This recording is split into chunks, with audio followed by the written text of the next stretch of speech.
Hello everyone, welcome you all to my today's video class.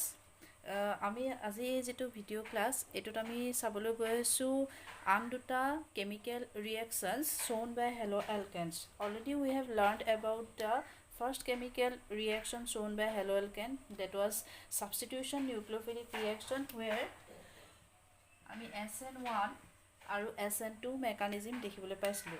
এতিয়া আজি আমি আন সেকেন্ড যেটো আছে কেমিক্যাল প্ৰপাৰ্টিজ হেতু হৈছে তোমাৰ কি এলিমিনেশন ৰিঅ্যাকশন.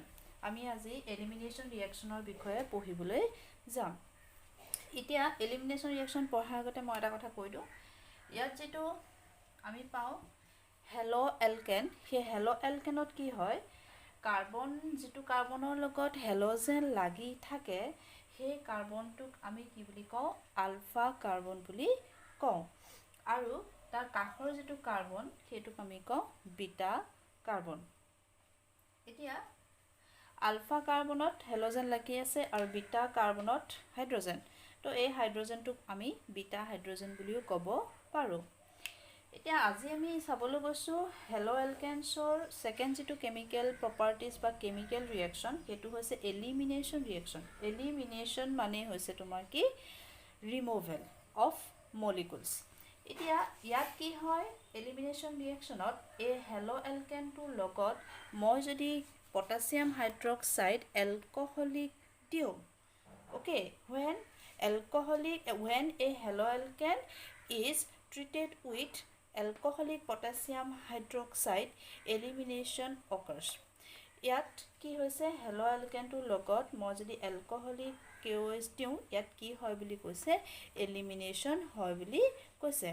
এলিমিনেশন কেনেকুৱা হয়, এই যেটো হেলোজেন আলফা কাৰ্বনৰ হেলোজেন আৰু তাৰ বিটা কাৰ্বনৰ হাইড্ৰোজেন কি হয়, ৰিমুভ হয়. সেইকাৰণে ইয়াত তোমালোকে চোৱা, মই দেখাইছো এই বনটো ব্ৰেকিং হৈছে, এই ইলেক্ট্ৰন পেয়াৰ যদি হেলোজেনটোৱে লৈ লয়, হেলোজেনটো কি হ'ব, নিগেটিভ, কাৰ্বনটো হৈ যাব কি তোমাৰ পজিটিভ. তেনেকে এই বনটো যদি মই ভাঙি দিওঁ, এই ইলেক্ট্ৰন পেয়াৰটো যদি ই লয়, তেতিয়াহলে এই কাৰ্বনটো হৈ যাব কি তোমাৰ নিগেটিভ আৰু এই হাইড্ৰোজেনটো হ'ব কি তোমাৰ পজিটিভ. এটা পজিটিভ আৰু নিগেটিভৰ মাজত কি আহি গৈছে, ডাবল বন্ড, মানে এই ইলেক্ট্ৰন পেয়াৰ দুইটাই কি কৰি লৈছে, শেয়াৰ কৰি ললত আমি প্ৰডাক্টটো পাই গৈছো কি এটা এলকিন. ঠিক আছে. এতিয়া এই যেটো হৈছে, ইয়াত কি হৈছে, এলিমিনেশন হৈছে, মানে হাইড্ৰোজেন আৰু হেলোজেন দুইটাই ওলাই গৈছে. সেইকাৰণে কোৱা হৈছে ইয়াক কি dehydrohalogenation reaction. Okay, dehydrohalogenation reaction.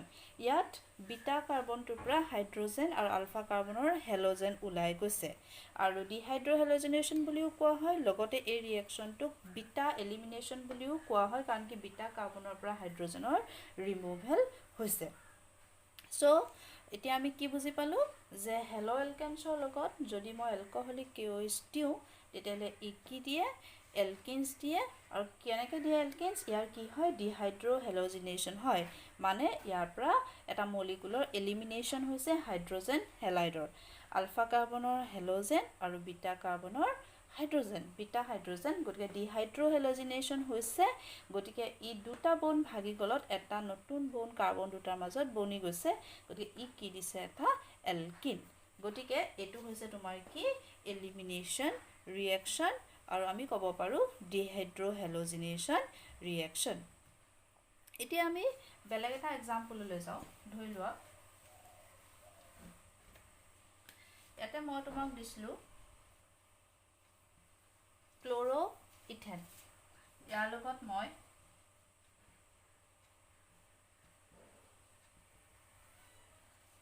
Alcoholic KOH যদি দিওঁ, তেতিয়াহলে আমি কি পাম, ইথিন পাম.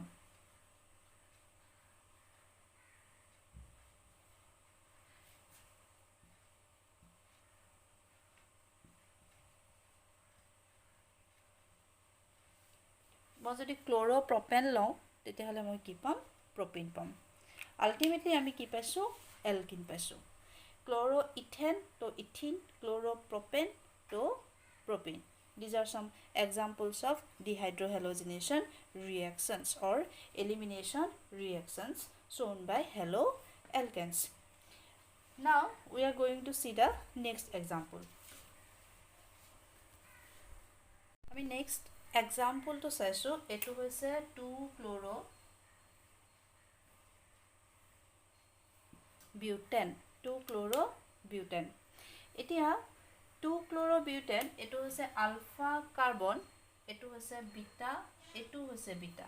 এতিয়া তুমি দেখিছা beta carbon, এই কার্বনটো কাষৰ কাৰ্বনটোৱে beta, এই কাৰ্বনটোৰ কাষৰ কার্বনটো হৈছে beta. এতিয়া কি আছে beta দুটা কার্বন আছে.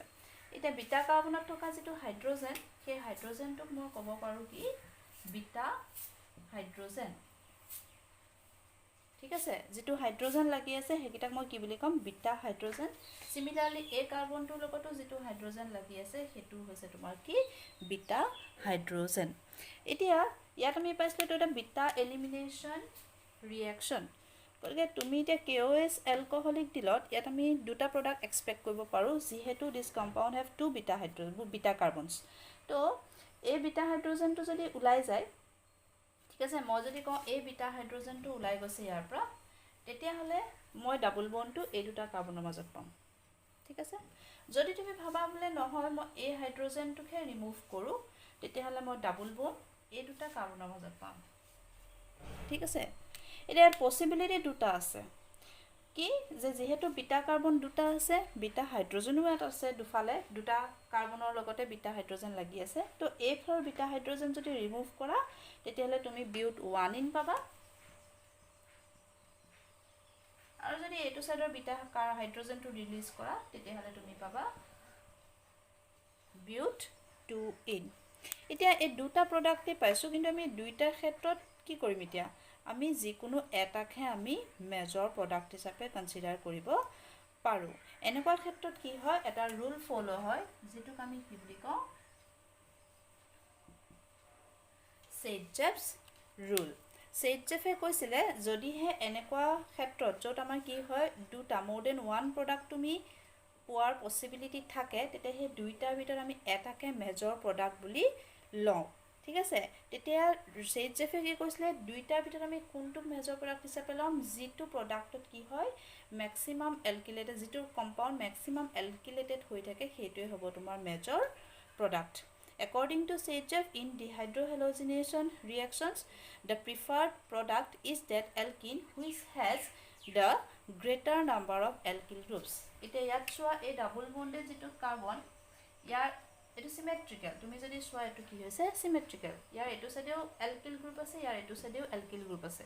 কিন্তু এই ডাবল বন্ডে তুমি চোৱা ইয়াৰ ৰাইট হ্যান্ড সাইডে যেটো কাৰ্বন হি এলকিলেটেড হৈ থকা নাই, কিন্তু লেফট হ্যান্ড সাইডৰ কাৰ্বনটো কি আছে এলকিলেটেড হৈ আছে. গতে এনেকুৱা কম্পাউন্ডক মই ক'ব পাৰো আনসিমেট্ৰিক্যাল, কিন্তু এই কম্পাউন্ডটোক মই কি বুলি কম সিমেট্ৰিক্যাল, যত ম্যাক্সিমাম এলকিলেটেড গ্ৰুপ ইয়াত লাগি আছে. therefore it will be the major product. It will be the major product. So in case of this type of compounds, the major product will be the alkene which is maximum alkylated, but which have maximum alkyl groups attached to the double bonded carbon atoms.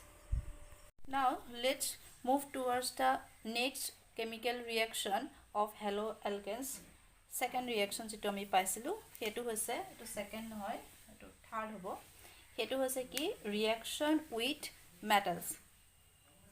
আমি আগত elimination পালো, substitution পালো, এটো হৈছে হ্যালোঅ্যালকেনছৰ last reaction যেটো হয় কি মেটালছৰ লগত. এটা হ্যালোঅ্যালকেনছে মেটালছৰ লগতো ৰিঅ্যাকশন কৰে, লাইক তোমাৰ magnesium, like sodium etcetera. Here we see the reaction of haloalkanes with magnesium. Haloalkanes on treatment with magnesium in presence of dry ether gives Grignard reagent RMGX. Haloalkane লগত যদি মই ম্যাগনেসিয়াম দিও dry ether কন্ডিশনটো লৈছো কি মই dry ether, তেটা ই কি দিছে একোটা গ্ৰিগনাৰ্ড ৰিএজেন্ট RMGX, এটো কোৱা হয় গ্ৰিগনাৰ্ড ৰিএজেন্ট. এতিয়া এই গ্ৰিগনাৰ্ড ৰিএজেন্টটো কি মই এই কথাটো ইয়াতে কৈ থৈছো. গ্ৰিগনাৰ্ড ৰিএজেন্ট is an organometallic compound. মই কি বুলি কৈছো organometallic compound. ই হৈছে একোটা organometallic compound. means what? Organometallic compound মানে নো কি? Organometallic compounds are the compounds, organic compounds which have carbon metal bond. যেটো কম্পাউণ্ডত কি থাকে কাৰ্বন আৰু মেটেলৰ মাজত বন্ড থাকে হেতুকে কোৱা হয় অৰ্গেনোমেটালিক কম্পাউণ্ড এটা গ্ৰিগনাৰ ৰিএজেন্টটো হৈছে এটা অৰ্গেনোমেটালিক কম্পাউণ্ড ধৰি লোৱা মই যদি কওঁ এটো CH3MgBr এটো হ'ব এটা গ্ৰিগনাৰ ৰিএজেন্ট ইয়াত কাৰ্বন আৰু মেগনেছিয়ামৰ মাজত বন্ড আছে তো it is an example of Grignard reagent বোলে মই কলো C2H5MgCl it is also an organometallic compound মই বোলে কলো C6H5MgBr it is also an example of organometallic compound where carbon metal bond is present তো যিবোৰ কম্পাউণ্ডত অৰ্গেনিক কম্পাউণ্ডত কাৰ্বনৰ লগতে এটা মেটেল থাকে সেইবোৰকে কোৱা হয় অৰ্গেনোমেটালিক কম্পাউণ্ড এইটা হৈছে মই গ্ৰিগনাৰ ৰিএজেন্ট দেখাইছো গ্ৰিগনাৰ ৰিএজেন্টটো হৈছে এটা অৰ্গেনোমেটালিক কম্পাউণ্ড বা গ্ৰিগনাৰ ৰিএজেন্ট নহয় বেলেগ কম্পাউণ্ডটো আমি পাওঁ অৰ্গেনোমেটালিক ধৰি লোৱা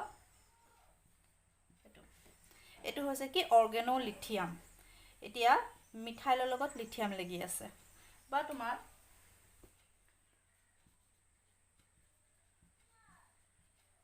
এটো কৈছে অৰ্গেনোকিউপ্ৰেট মানে কপাৰৰ লগত কাৰ্বন লাগি আছে এটা এনেকুৱাবোৰক আমি অৰ্গেনোমেটালিক কম্পাউণ্ড বুলি কওঁ য'ত কাৰ্বন আৰু মেটালৰ মাজত বন্ড আছে কপাৰৰ লগত ইয়াত লিথিয়ামৰ লগত ইয়াত যেনিবা আছে কি মেগনেছিয়ামৰ লগত ঠিক আছে এই গুটেইবোৰে হৈছে অৰ্গেনোমেটালিক কম্পাউণ্ড এটা কি অৰ্গেনোমেটালিক কম্পাউণ্ডৰ এটা টাইপ হৈছে কি গ্ৰিগনাৰ ৰিএজেন্ট মানে কি য'ত মেগনেছিয়াম থাকে কাৰ্বনৰ লগত ঠিক আছে এটো ধৰি লোৱা CH3MgBr ঠিক আছে এটো এটা হৈছে কি গ্ৰিগনাৰ ৰিএজেন্ট this reagent was reported in 1900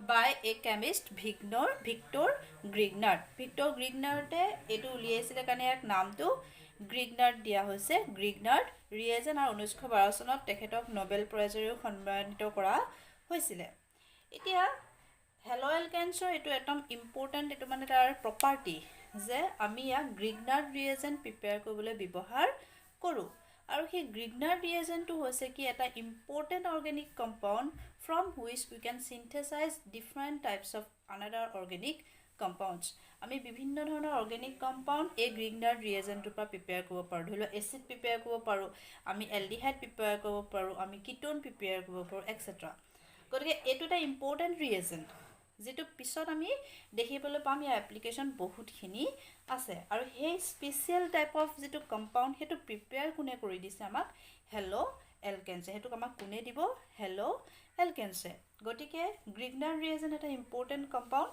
আৰু hello এলকেনছ produce grignard reagent on treatment with magnesium in presence of dry ether এতিয়া ইয়াত কৈছে এটো যেটো তোমাৰ গ্ৰিগনাৰ ৰিএজেন্ট আছে ই বহুত এক্টিভ হয় হাইলি ৰিএক্টিভ মানে বুজি পালা ই মানে ৰিএক্টিভ ই সহজে মানে কি হয় ওয়াটাৰ বা তোমাৰ ধৰি লোৱা এলকহল এবোৰ লগত ৰিঅ্যাকশন কৰে এতিয়া মই যদি এটো গ্ৰিগনাৰ ৰিএজেন্ট লওঁ ইয়াৰ লগতে যদি মই ওয়াটাৰ দিও ই হৈ যায় এলকেন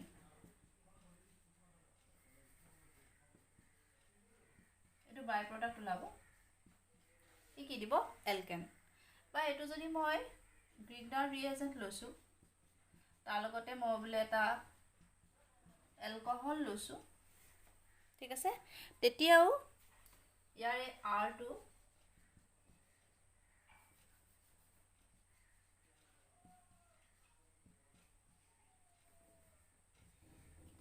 এটো হৈ গৈছে কি এলকেন ই কি দিব এলকেন গ্ৰিগনাৰ ৰিএজেন্টৰ লগত মই যদি ওয়াটাৰ দিও তেতিয়া হলে এলকেন দিয়ে বা এলকহল দিও তেতিয়াও কি দিয়ে এলকেন দিয়ে মই দুটা এক্সাম্পল দিছো তোমালোকক